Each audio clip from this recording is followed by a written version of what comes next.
हुती के ठिकानों पर इजराइल के बड़े हमले को लेकर एक और खबर आ रही है, जहां एक साथ यमन के 2 शहरों पर हमलों को अंजाम दिया गया है। और खबर यह है कि अब इजराइल ने F-15 से हमलों को अंजाम दिया है। IDF ने F-15 की तस्वीर को जारी किया है। हवा में रिफ्यूलिंग की यह तस्वीर सबसे पहले आप देखिए। मनीष, इस तस्वीर को जरा कम शब्दों में ही सही, क्योंकि राजीव सर के पास मुझे जाना है, जरा बयान भी कर दीजिएगा। देखिए, सबसे बड़ी बात है कि जिस समय बेरूत पर अटैक किया गया था, जिस समय हिजबुल्लाह को मारा गया था, उस वक्त IDF ने किस तरह से ऑपरेशन को अंजाम दिया था। 8 या 9 फाइटर जेट के जरिए जो अटैक किया था, उसका वीडियो IDF ने जारी किया है। देखिए, जब हम कूच करने जा रहे थे, जब हम अटैक करने जा रहे थे, तो उस समय कैसे IDF के फाइटर जेट आगे बढ़े थे, उसका वीडियो है ये। बिल्कुल। अब over to you Rajeev sir, समझाइए मिडिल ईस्ट के हालात को देखते हुए अमेरिकी तैनाती को लेकर किया गया फैसला क्या है? देखिए, मैं इसमें जो आपने भी बात की, इसमें मैं 2 बातें और जोड़ दे रहा हूँ।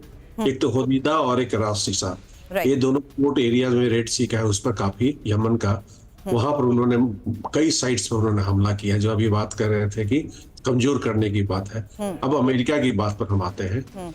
अमेरिका देखिए काफी दिनों से अपनी डिप्लॉयमेंट को बढ़ा दिया था, जब से लग रहा था कि तनाव बढ़ गया और हो सकता है ईरान युद्ध में आ जाए या इजराइल ईरान को युद्ध में खींच ले।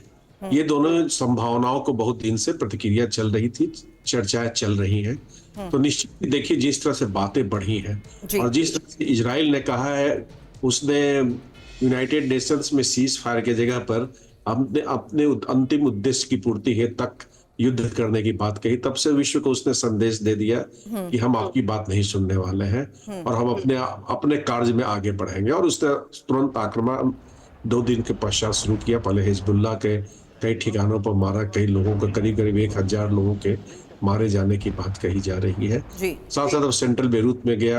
और ईरान की बात भी आप कर रहे हैं, क्या ईरान की, जब इजराइल कह रहा है कि हमने रीजनल बैलेंस ऑफ पावर बदल दिया है, तो उसकी कई मायने हैं। अभी तो आपके पास समय नहीं, इसलिए मैं ज्यादा उसके विस्तार में नहीं जाऊंगा, लेकिन जिस तरह से कई देशों में और कई समूहों को, जिसने नॉन स्टेट एक्टर्स कहा जाता है, उसको उसने पूरे के पूरे तबाह किया है और पूरे जोर शोर से तबाह किया। अभी आपके स्क्रीन पर आ रहा था F-15I, जिसके कि पायलट ने बड़ा ही जोशो खोश में सब बताया कैसे कैसे उन्होंने आक्रमण किया है हिजबुल्लाह के अंदर। देखिए, अभी तक बड़ा ही संयम बरत रहा था इजराइल पैलेस्टीन के अंदर, इसके अंदर घुसने में, आगे कहीं बात आगे बढ़ न जाए।